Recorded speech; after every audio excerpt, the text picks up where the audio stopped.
Hello everyone and welcome. Today we are about to be discussing how to add a custom Shopify background image. Pretty easy. Now before we start, make sure you click the link below to get the best Shopify free trial and start your business with some exclusive bonuses.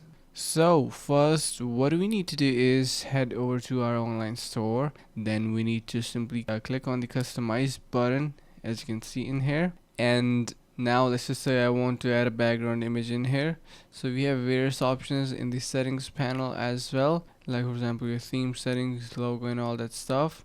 But to incorporate an image, let's just click on add a section, and in here we can add an image banner and add anything that you like. So choose anything that you would like to incorporate, it will be added in here. And if you want to change the background image related to your header, you can click onto your header and you have various options to go for. Let's just say you want to incorporate any image, you can do that from this theme setting option. So yeah, and hope this video was helpful. Finally, make sure to click the link in the description below to take advantage of our exclusive Shopify free trial to start your business right away.